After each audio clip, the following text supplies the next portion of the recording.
So dear respected Thai, dear sisters, dear brothers, so welcome to our Wednesday night class. So this has been a series of on the core Plum Village teachings since the spring, and many people are following online as well. So we try to be consistent. So tomorrow we have a Vietnamese retreat here at Deer Park starting. And some of our friends have come early, so welcome. Yeah.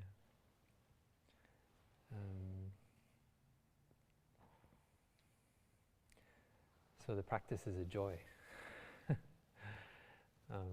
One easy way to know whether your practice is a bit off is if you're not experiencing joy. If you're taking things, feeling a little bit too serious about organizing things for your Sangha, organizing retreats, organizing so that people can learn the Dharma, and then we forget about the joy.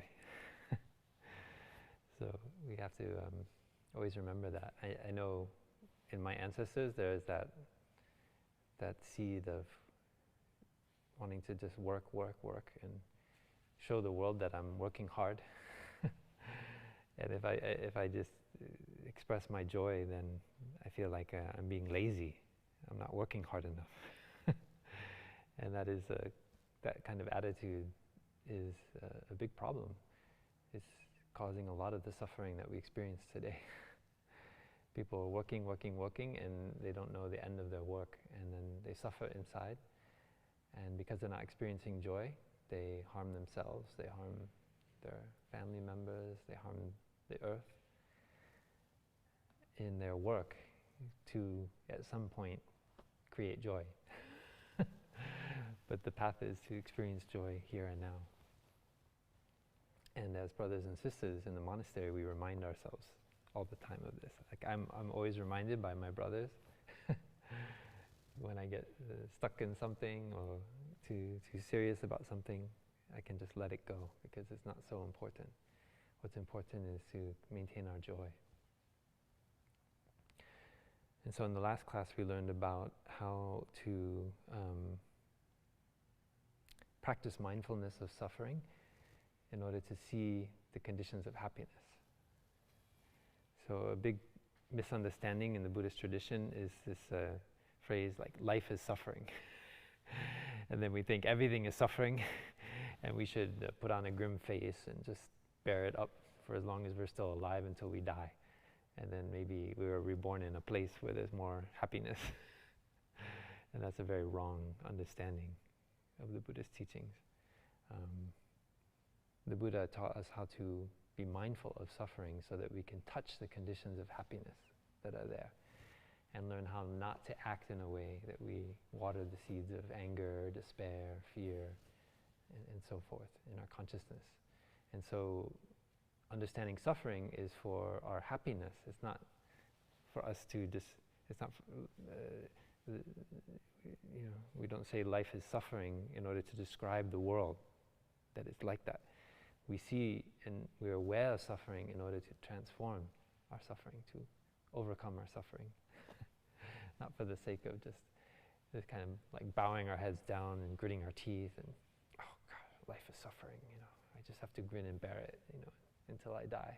It's a pity if we understand the teaching of the Buddha in that way.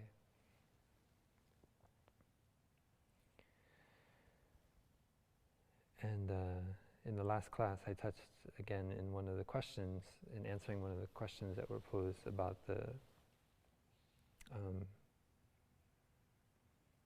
historical dimension and the ultimate dimension. And this is a teaching to help us not to get caught in words or conventional ideas and concepts. So we can talk about tables and monks and monasteries and Walmart and flowers and so forth, but we know that those are only words that have a tenuous cultural association with a particular object, like an orchid. I can say the word orchid, and here's an orchid, but we don't mistake the word orchid for the actual living reality of an orchid. And furthermore, we know that everything arises due to causes and conditions. And so we can't talk about anything being ultimately real in itself, separated from everything else. Everything is connected. And so the flower on the table is a process that is ongoing. It is not a permanent entity. Right? It is just, it's like we're watching a river of life, and if we watch plants growing or blossoms opening in time-lapse photography, we see very clearly that it's like a living animal moving and changing and growing. And so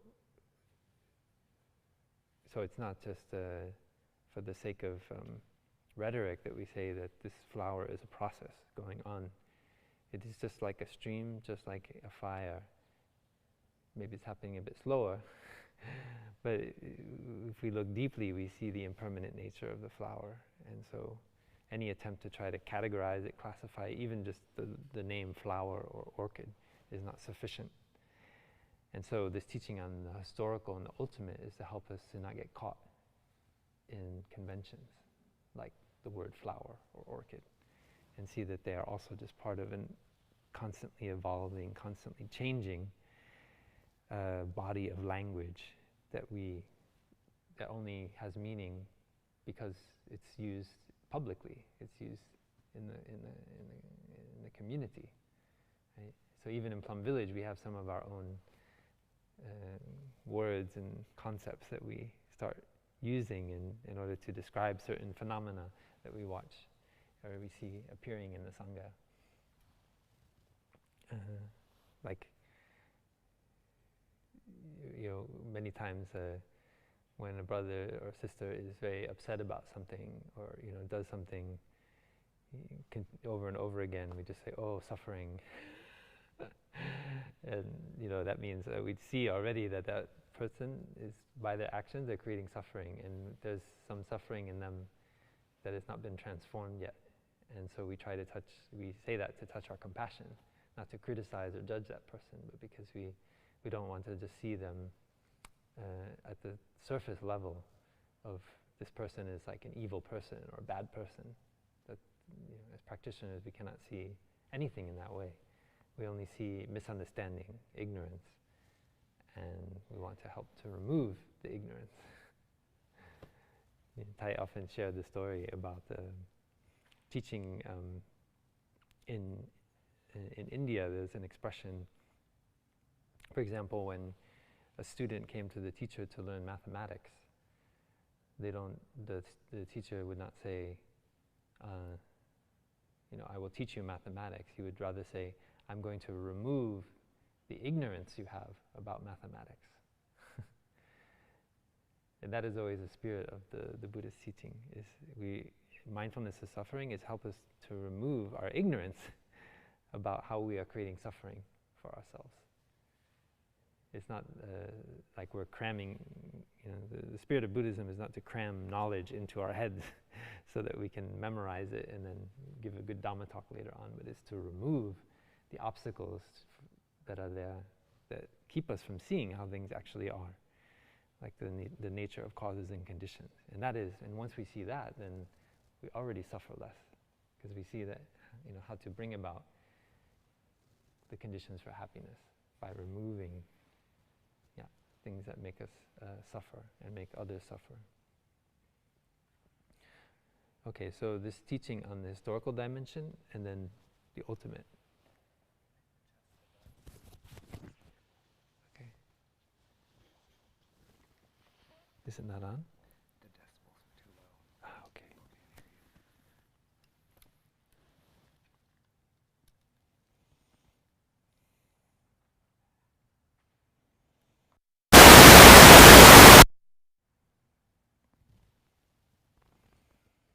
You can practice breathing in,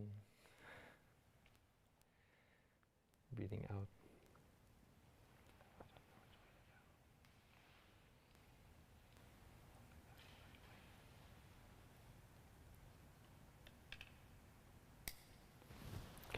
Thank you.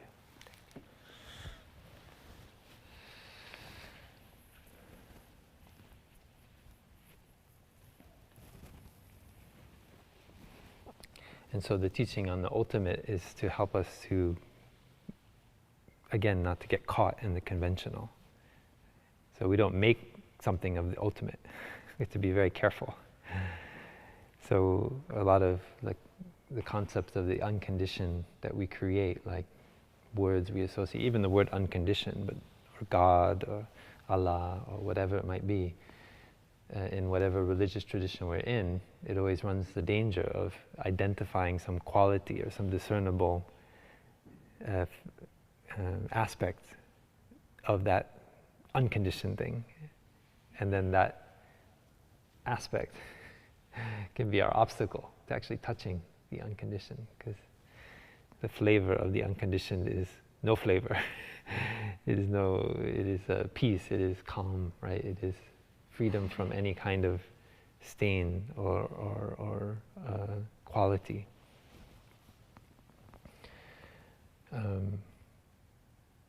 Actually, most of the suffering in the world is because we misattribute things from the historical dimension as being the ultimate. And that's why we come up with religious customs that we then, judge others by, good, evil, or sacred, profane. And so all of these, so this teaching on the historical dimension, the ultimate dimension, is a skillful means. It's a way of noticing, I'm caught in this idea about that person, or this idea about that thing. And that's because I'm not just touching the unconditioned nature in the present moment. And so I'm looking for happiness in possessing that thing, or possessing this thing as a concept. And so the 16th tenet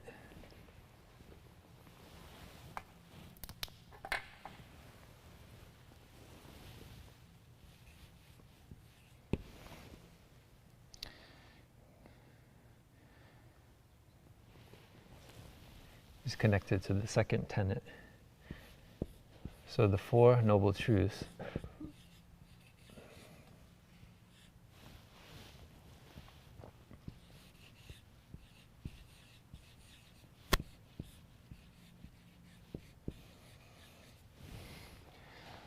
are all conditioned.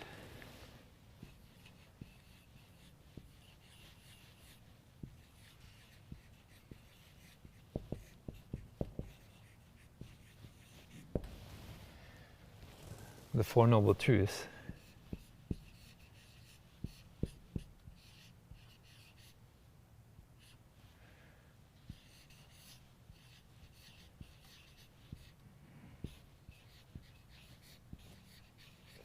are all unconditioned.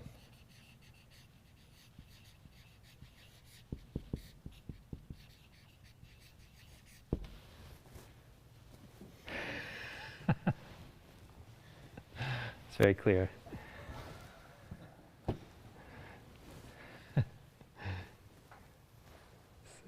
That's why it's very clear Tai is a Zen master. The Four Noble Truths are all conditioned. The Four Noble Truths are all unconditioned. So what does this mean? So over the time of in early Buddhism of developing, the tradition looked back to the first teaching of the Buddha in Sarnath at the deer park, where the Buddha taught about the Four Noble Truths, and the first disciples became enlightened. And this Buddha taught about the Four Noble Truths, which of course includes the Eightfold Noble Path. And so in further commentaries and trying to understand the Noble Truths, and in learning how to better transmit those teachings from teacher to student, then monks started to categorize things. And so they said, okay, so as we learned in the previous class, we have the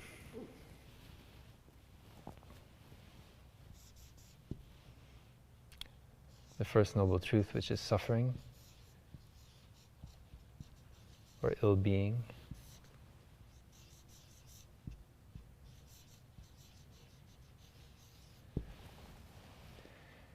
And then the second is the making of suffering.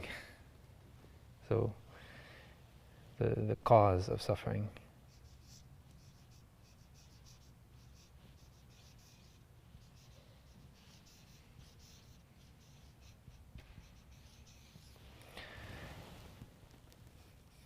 And the third noble truth is the cessation of suffering. So this same suffering, if we understand its cause, we can bring about the cessation.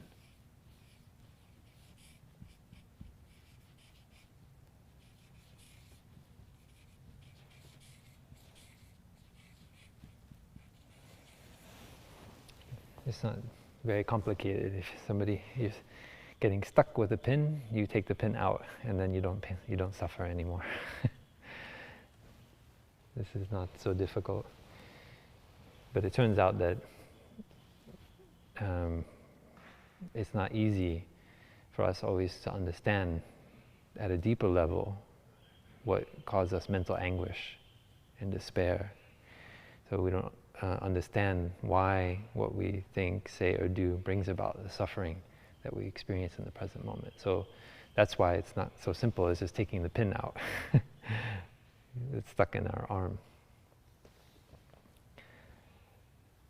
But the Buddha actually saw that, sitting, looking deeply into his own mind, that if he could understand, he could be very still and look into the present moment, he could see his experience of the present moment, his happiness, his suffering, was the product of his actions in the past and in the present moment. And so I talked a little bit before about in every moment we have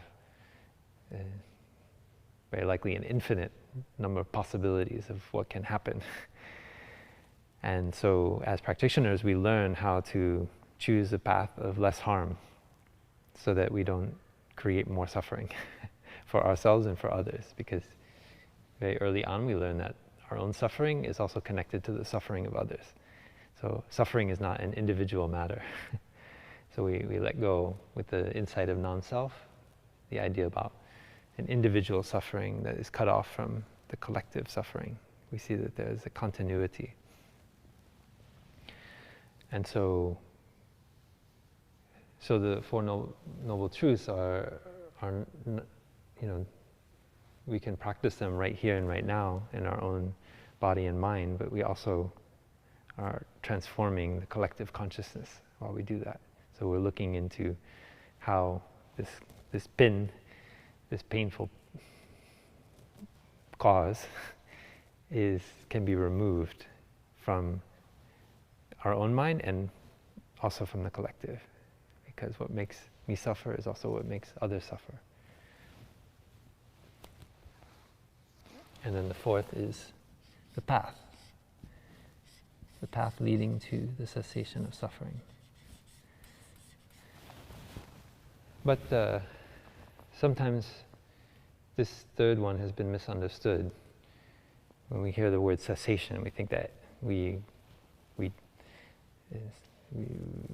to seize our life, and we start to think of the five skandhas as a cause of all of our suffering, and then if we get rid of the five skandhas of our body, feelings, perceptions, mental formation, consciousness, then we'll be free from suffering. And so that happened actually in the Buddha's time, that monks became so disgusted with their body that they actually got the wrong idea, and they wanted to commit suicide or have some of the other monks kill them. Horrible. And so we have to be careful in how we describe. The essence is there, but the words can be more skillful. And so For me, I don't misunderstand. It really helps me to think about the cessation of suffering, because then I can look at it. I often use the image of a fire, right? You have many blocks of wood that are in the fire.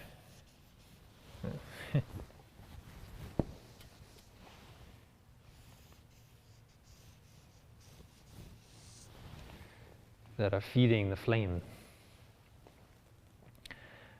And because when I was young, I liked to go in the forest and build a little fire.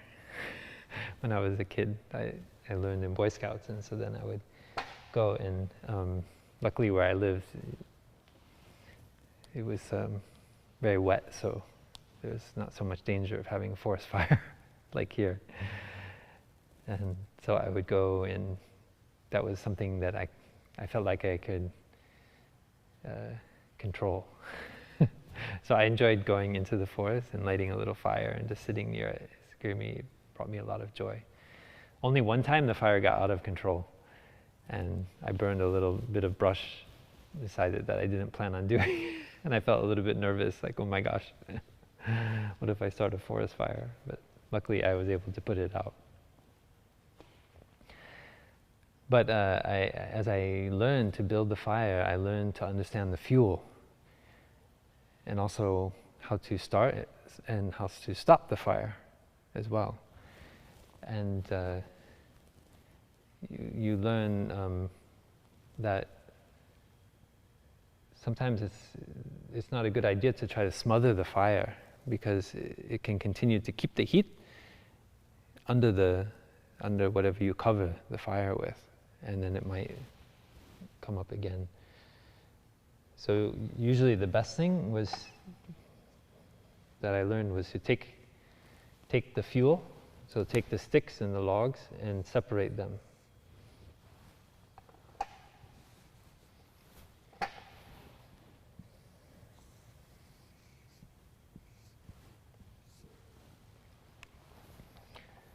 So that the heat was not as concentrated. My attempt at drawing logs. And then, even though they might still be smoldering a little bit, but the concentrated heat was not there anymore. And with time, the heat would die down. And so nirvana means extinction of the flame. Right? It means we learn to remove the fuel that is causing the fire of our affliction. So it's a very important image in the Buddhist tradition. Constantly the Buddha was using the image of fire to describe connected with nirvana. Nirvana is like the ash when the flame and all the heat has gone out. So our body becomes cool, calm, peaceful. Yeah. So learning to touch the unconditioned is a way of removing the flame. We don't continue to have the kind of thinking or give attention to the objects of sense pleasures that are watering the seeds of our desire or our anger or despair. We try to separate. Like recently, one of Sister D mentioned, like, put at a distance the happiness that comes when he lacks he lack. Yeah, I talked about it in the last class. Li means you put at a distance, you separate out. So when we are in the midst of a lot of stress, worry, anxiety, it's very easy for our mind to become unstable in our family, in our work. And so we have the monastery, so we can come here and take refuge. And in the monastery we learn, okay, I need to sit. It's very nice if I can take a half an hour in the morning and just sit. I just sit there on the cushion and just follow my breathing. Nobody expects me to do anything at this time. This time is entirely for me, just to practice sitting and breathing. It's so precious. I never get tired of it. I don't have trouble showing up for sitting meditation in the morning, because I know I can sit there and nobody's going to ask me to do anything, I have this 45 minutes, and it's just, I feel I'm in the most protected space on the planet. No matter how many things there might be to do to serve, teach the Dharma or serve the Sangha, in that moment, in those 45 minutes, no one has the right to come and tell me to do anything. I just can be there and take care of my breathing. And then I feel that calm. Yeah? So that's these practices are all doing this. It's a way of removing the concentration of fuel at the point of the flame so that it can die down. Okay, we can listen to a bell.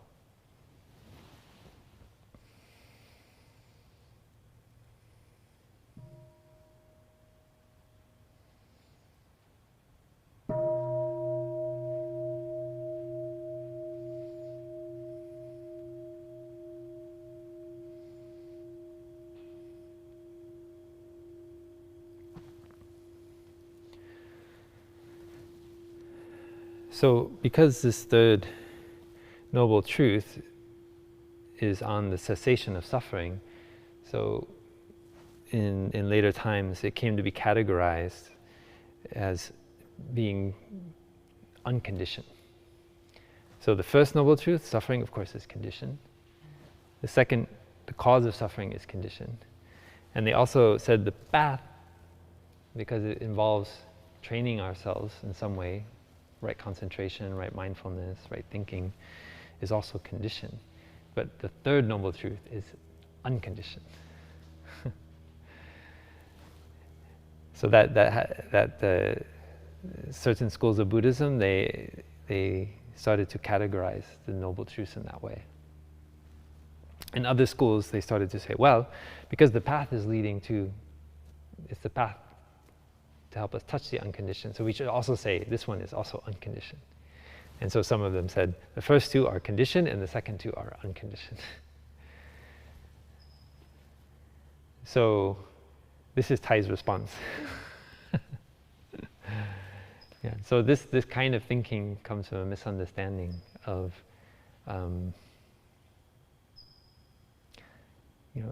Buddhism is not for the purpose of describing reality. It's very important. I think I've said this many times. So the Buddha's teaching is not for the purpose of describing reality. It is for the purpose of overcoming suffering.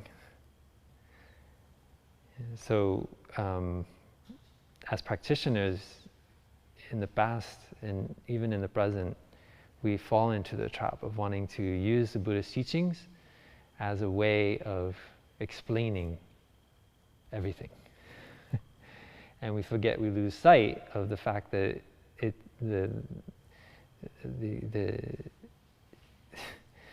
we're here to transform our suffering, to bring about happiness, and not just to draw a map, another map of reality.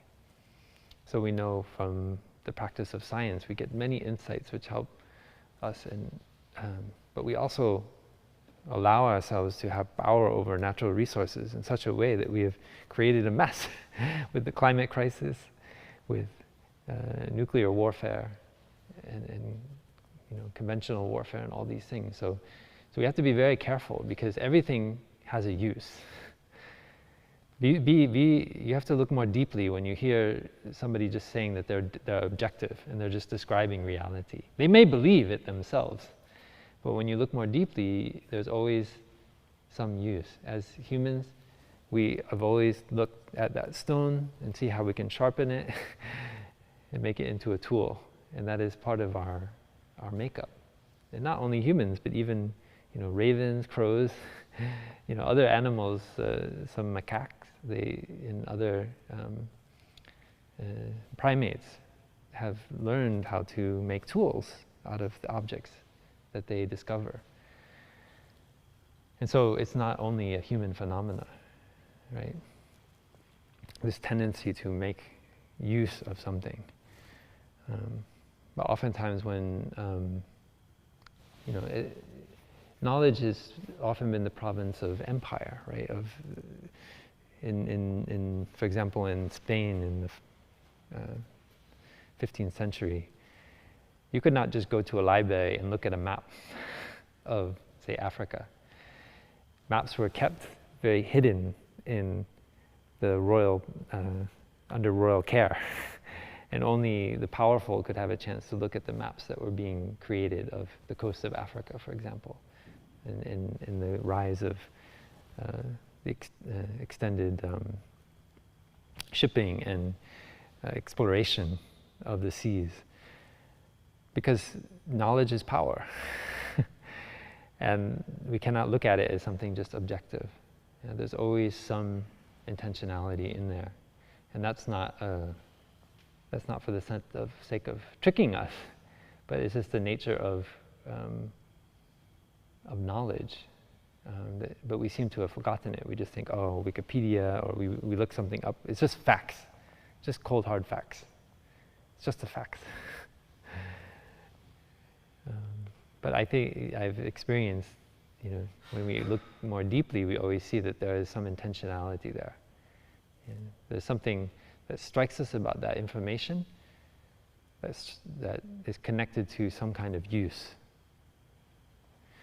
And so the Buddha's teaching is for the purpose of helping us to wake up and transform our suffering.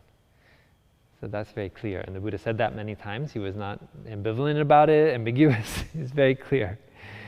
You know, we know the story of the Samsara leaves, where he took a number of the leaves of the Samsara tree and he held them up and he said, Dear monks, are the number of leaves in my hand as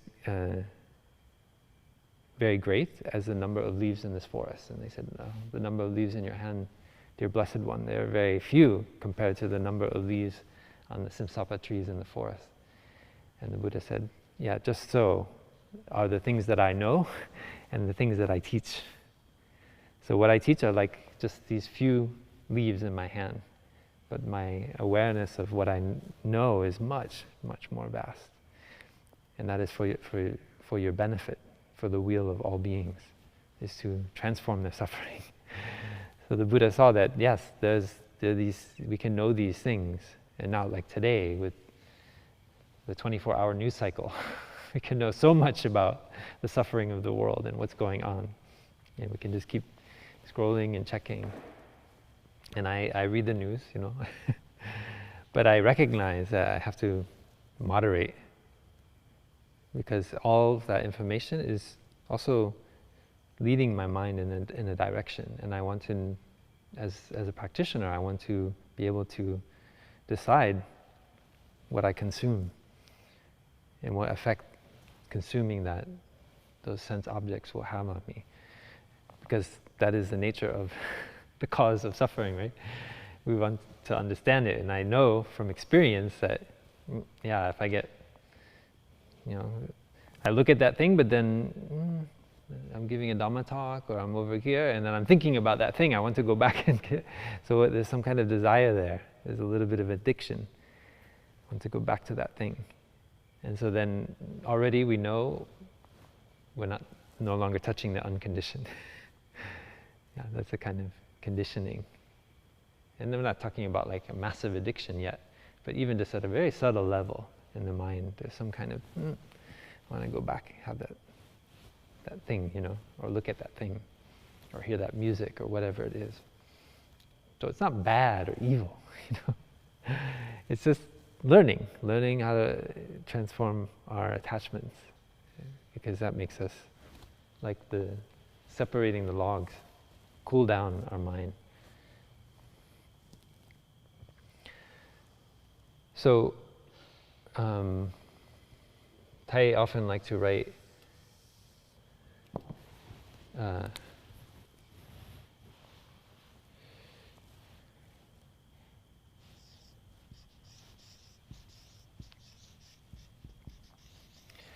the first noble truth as suffering or ill-being, and then the second noble truth is the ignoble path.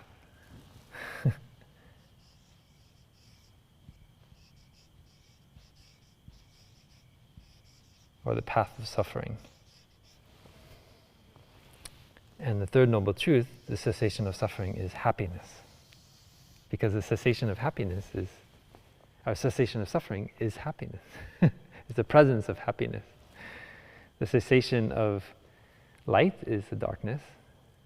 The cessation of darkness is the light. They cannot be separated.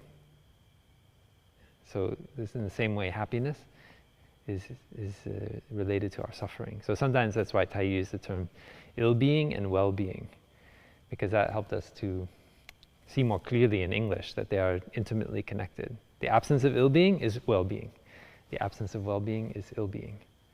So they are not you cannot just like have your ill-being and your well-being.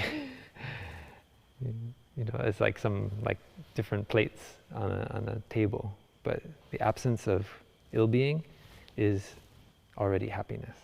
So if you want to touch happiness, understand your ill-being, understand your suffering, learn how to remove the causes. So the third noble truth is happiness. There is happiness. Happiness is possible. And the fourth noble truth is the noble path, which is the path of happiness.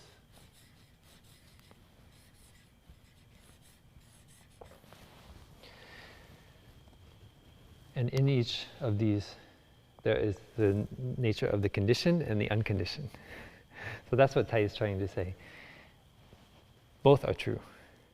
So we already started this series of classes learning that space is a conditioned Dharma. And we know that these early practitioners often said space is an unconditioned Dharma, because how can you say it's conditioned? Maybe the air is conditioned, but the actual space between things is, how can you say it's conditioned? And we learned that through science that that space and time are of the same fabric. And just as time is conditioned, space is also conditioned. And we can bend the space-time continuum. Gravity has an effect on that. And so, so it's no longer, we need to update our understanding of space and see it as a conditioned Dharma. But then Tai went on to say, space is also an unconditioned Dharma. All Dharmas are also conditioned, and all Dharmas are also unconditioned. And that teaching is to help us to not get caught in running away from the conditioned world in order to find the unconditioned. So our tendency is always to run away from suffering in order to find happiness somewhere else. Since we were a child, when we experience something unpleasant, we just want to get away from it as soon as possible and go towards something more pleasant, like an ice cream pop or something. And then we are crying and we are suffering so much, and then our mom hands us an ice cream, and we start eating it, and then we forget all about our suffering. And so that is our way of dealing with our pain. And in many ways, we continue to operate in that same way. We think, if I can just get away from my suffering, then I can get happiness, somewhere else. And so this teaching, the Four Noble Truths are all conditioned, the Four Noble Truths are all unconditioned, or saying that all phenomena are conditioned and all phenomena are also unconditioned, is to help us to see that the unconditioned is in the conditioned. It's not somewhere else. So we don't look for nirvana outside of samsara. Samsara is a term to talk about the impermanent nature of life and suffering, constantly described like a wheel, constantly turning, and we can never get out of the circle of samsara. And that's not invented by the Buddha, that was used in his time by other teachers as well. This kind of, we need to, as living beings, we are born, we live, and then we die, and then we are reborn according to how we've behaved in our lifetime. And that was not just a Buddhist teaching, that was a teaching that was in many kind of widespread at that time. And so people wanted to get out of this cycle of rebirth. Sometimes you do some not so nice things in your lifetime, you'll be reborn as an ant or something not so pleasant. And or maybe if you're very cruel to people, then you'll be reborn as some kind of predator. Or maybe the opposite, you might be reborn as a rabbit and you'll be preyed upon by a bobcat or a lion. And so there's some kind of retribution built into the nature of karma. And so this kind of understanding was very prevalent at that time. And so people struggled to understand this because they saw that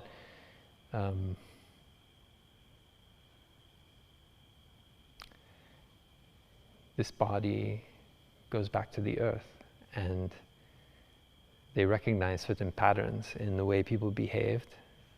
We didn't have this kind of individualism that we're all kind of indoctrinated into and we've grown up with. And so we just saw people as fulfilling very much the same roles that maybe their uncle filled, or their grandparents, or an ancient ancestor. And so the stories that were passed down would tell of certain personalities, certain behaviors, and we would recognize when somebody was born, they started to have that tendency too. And we thought, oh, this is like the rebirth of that same person. But because today we have this very kind of narrow, very kind of shrink-wrapped idea of a personality, of a self, we cannot believe this kind of understanding. But I always think it's funny when you look back, because when you look at the broader scope of history, you see, wow, these patterns do start repeating over and over again. And that is very, very much like this wheel of samsara, just turning and turning. And it's a new person, they have a different passport, a different social security number, but the way of behaving is very similar to others who behaved like that way in the past. And so when you remove the kind of superficial level, you see that somehow in the collective consciousness we are always, certain behaviors, certain patterns of personalities, you might say, are constantly seem to be resurfacing. And they might not be exactly the same, but they're very similar. And they serve very similar purposes. So that's the kind of more modern way of understanding samsara. Yeah? And if we don't know how to transform in our own consciousness and the collective consciousness, the suffering, then we never become free from this cycle of rebirth. Many people believe that in the 60s that civil rights changed everything after the Civil War in the United States, and many people believe slavery is done. We freed, everyone is a free person now. And then 100 years later, the civil rights movement, and now we have a situation where black men are still being, and others are being, targeted by the police and treated in cruel ways and discriminatory ways. So we see there's a pattern. This is samsara. We're not out of it at a collective level. And so this is where we try to get a penetrating insight. We try to not continue to behave or assume that we've transformed our suffering when actually we've just changed the surface. We need to go more deep.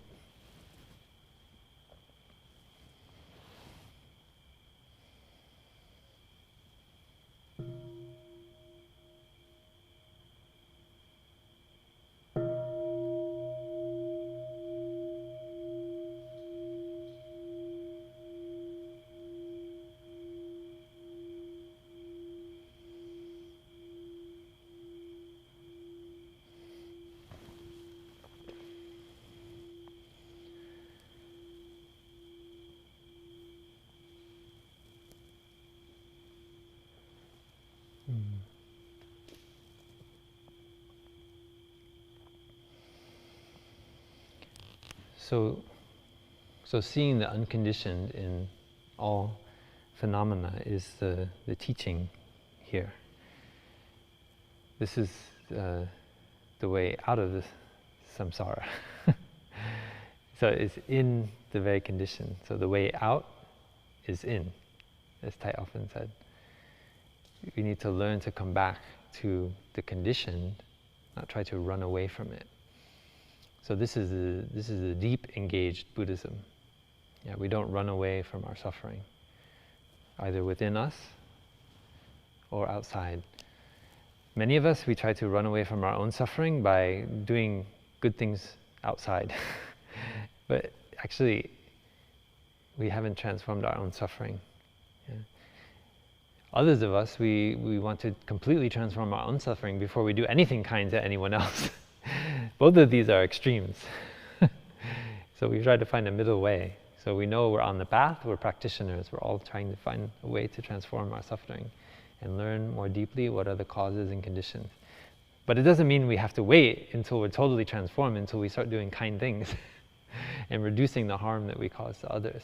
Yeah. So that's the deep engaged Buddhism. So we're doing the work of looking inside ourselves to understand suffering while we practice generosity, kindness, non-harming to others. And we know that until we transform at a deeper level our own suffering, even with good intention, we may cause harm to others. So that's kind of the model of the monastery. We kind of like thrown together like potatoes. Like you have a bunch of dirty potatoes and you put them in a pot and you fill it with water and then you kind of shake it around. And then the potatoes, they bump into each other and the dirt like falls off. So they clean each other. I mean, you could spend all day scrubbing each potato very carefully to get the dirt off. But if you put them all in a pot together and you just fill it with water and shake it around, then it does a very good job. And that's the spirit of practicing together. Like all the potatoes in the pot. Yeah. So, and it turns out that kind of insight that comes from practicing in community, for me, I love it. It's just, I'm always learning. It's like living in community. I mean, who needs television or podcasts? I mean, living in community is so interesting. Everyone around you is like a mirror, and they're helping you to better understand your own attachments and worries and fears and anxieties, and then you're also being a mirror to others. And it's just somehow, we learn more compassion, more understanding. We learn about our own habits. I don't want to go off and do a solo retreat, to try to get enlightenment, because the enlightenment I get is from being around my brothers and sisters and them shining the light on my practice, and then I reflect on it and I transform. Yeah. So that's the spirit of collective practice. So the Four Noble Truths are not an individual matter, and we learn how to go into our own body and mind to touch the unconditioned, which is not something abstract. It means, at a psychological level, we're actually recognizing, this is like, we have the capacity to trigger our hormonal system, our, physiology, the way our patterns are firing in our brain. And it's just that it's happening all so quickly, we don't really understand it. And so we need to sit, breathe, not give so much attention to our thinking, because our thinking are kind of like, it's just like images on a cinema screen. We're constantly throwing up like swatches of color and sound and images and even like smells and all kinds of things. And so thoughts are basically like a cinema show going on in our mind. And most of us just believe in what's being told in that film. And we believe it very deeply. And so we can't understand when others see the world differently, because the cinema in our mind is so clear. And this is where the suffering in our relationships comes about, because we are projecting images of ourselves, of other people, our loved ones, Tai often used to say, are you in love with your partner, or are you in love with an image of your partner? Like, how many of us are constantly trying to impose an image that we're in love with of our loved one on them?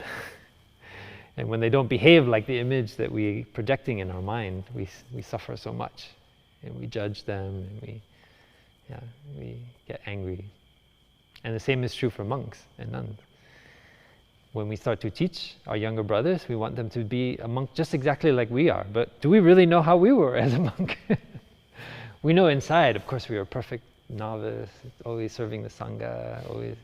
But somehow we forget all those other difficulties that we cause as well. Like I do very often, and I want to project. I want to only give the best to the young brothers and sisters. But I'm not very successful because sometimes I haven't seen my own tendencies and how I'm also playing a cinema kind of film in my mind about the perfect monk or the perfect practitioner. And so in the community life, I learned to let go. Okay, yeah, of course, I'm just attached to that idea. And then I feel happy right away. And then I can be a mentor.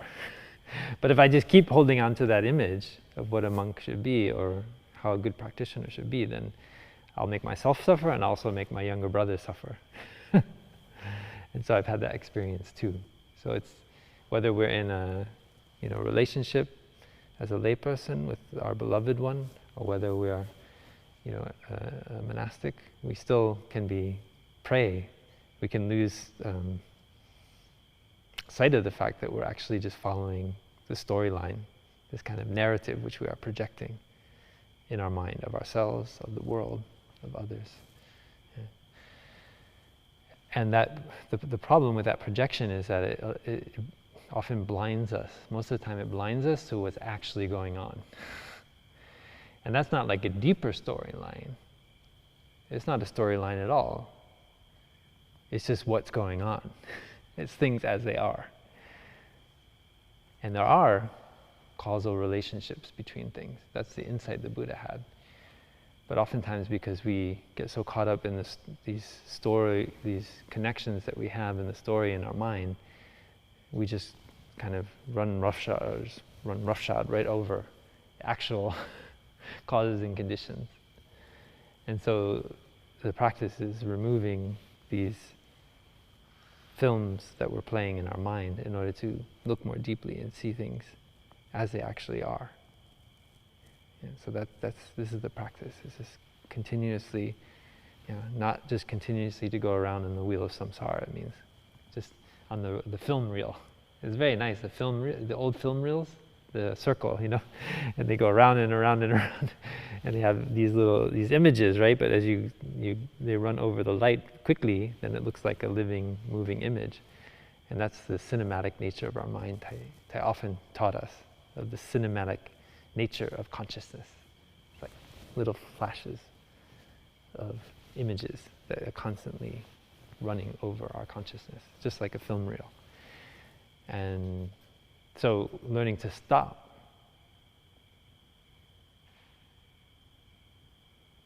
and just look and see, what am I projecting now? It's very helpful. You start to see, I can do this. I can stop. I can just come back to my breathing, calm my mind, and start to see. You slow it down. I like to practice slowing it down. It's like, okay, let me see.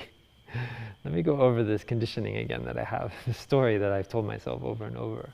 But I try to slow it down, and then sometimes I can practice just stopping it. Just look at one film frame.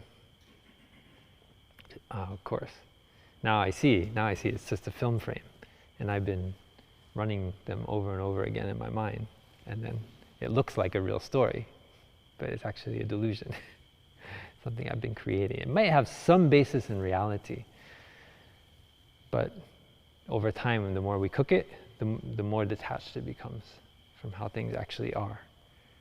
So the point of the practice is always go back to those raw, direct perceptions, and not try to be not impose a story on them. You try to go to the raw data the raw sense input, and not create more stories out of it.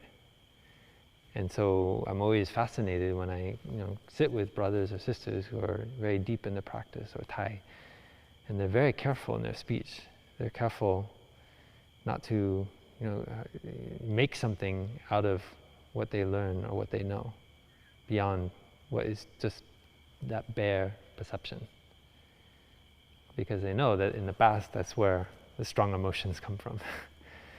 The strong emotions are a kind of cognitive dissonance between the film that we're showing in our head and how things are. When suddenly the film we're showing is in direct contradiction to what is actually going on, and we cannot deny it any farther, there's a moment of dissonance. And then we have a strong emotion, like anger. We feel frustrated. It's supposed to be this way. We're supposed to do this schedule. We agreed on this.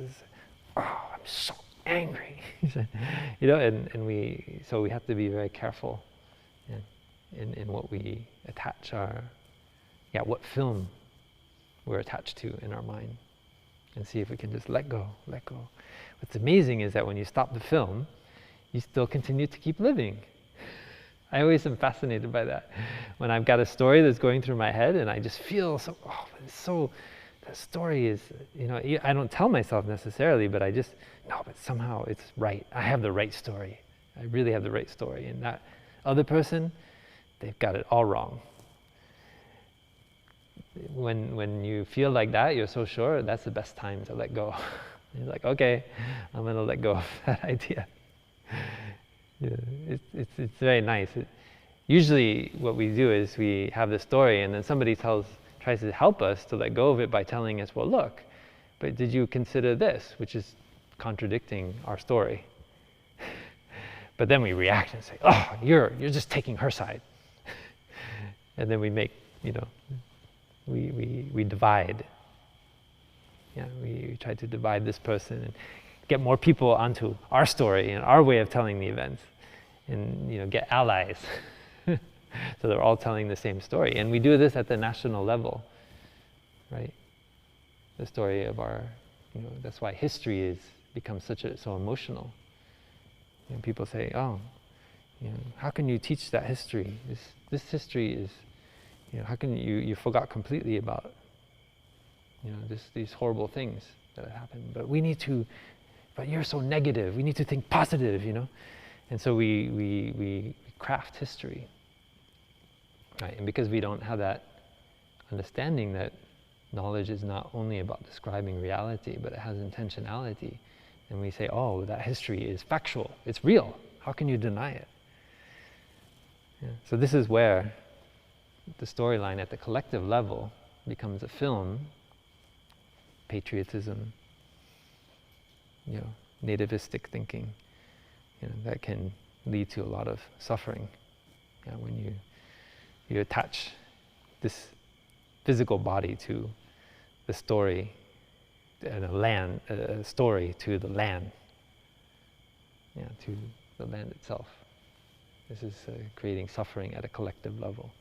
So this is all happening in the mind, the individual level and the collective level. And so this teaching, it seems very, it's just a paradox. Thais is saying, they're all unconditioned, or they're all conditioned, they're all unconditioned. Thais is being a Zen master. It's very deep, right? So it's the invitation to go into the condition and touch the condition. Into the condition and touch the unconditioned. Like not to just say, oh, life is suffering. I'll just bear it up until I get through it. But seeing that, life is suffering. That is a wonder, and suffering is a wonder. Because to experience life is a wonder. It's a miracle. It's a miracle to suffer. It's one of the greatest miracles. In that we can touch. If there was no suffering, we could not touch the unconditioned. Thai often said, I don't want to send my students to a place where there's no suffering, because I know in a place where there's no suffering, there's no real happiness. So it's by going into the suffering that we touch happiness. We touch the unconditioned.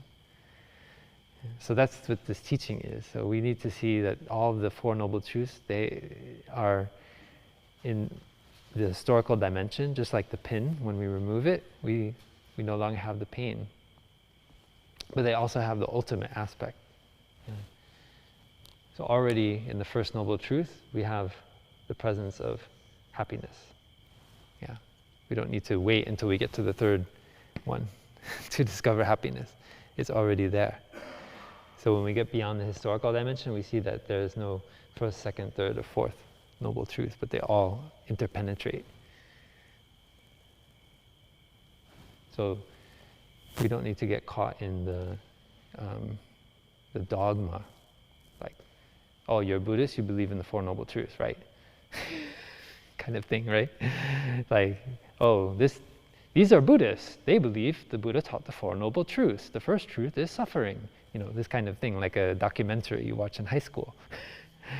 This is like, oh, and Muslims think this, and it's again, this is getting into the mode of just describing reality.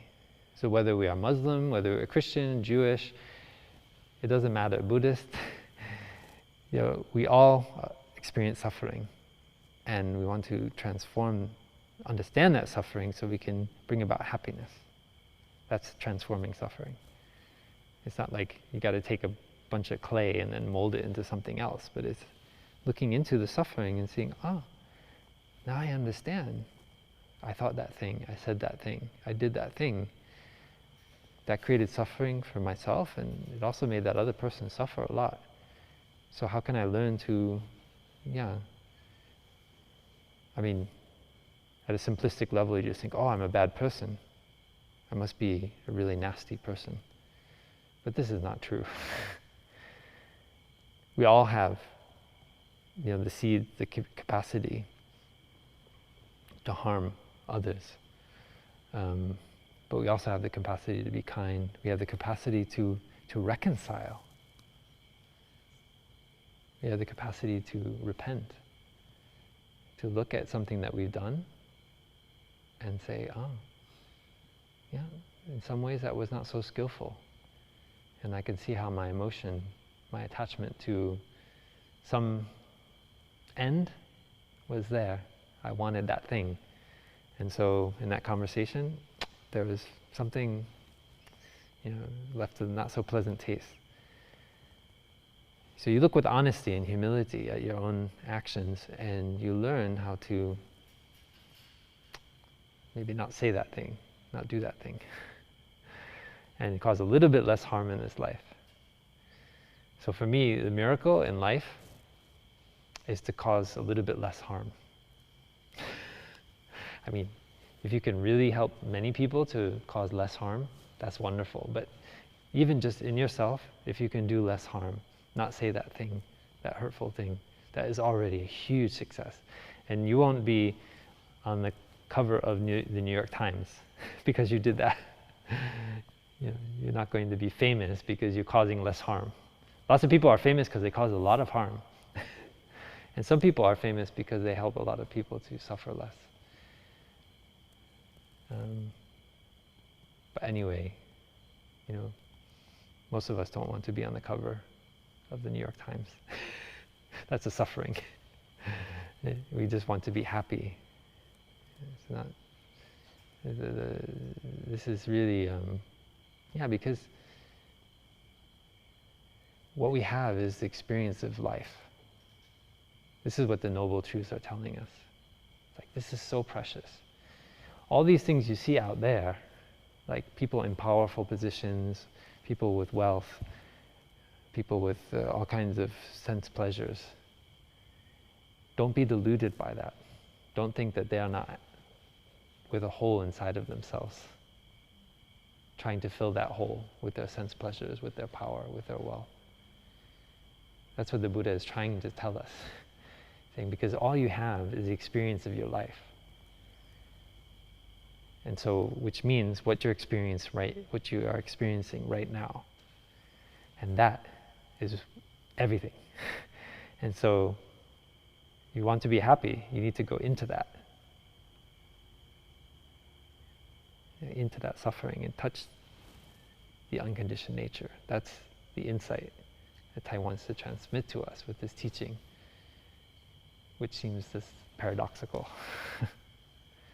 Okay, thank you for listening, and have a wonderful evening. I hope you enjoy very much the retreat starting tomorrow, and we're so happy you're here. So feel so fortunate that we can open Deer Park to in-person retreats. It's not only your joy, it's also our joy.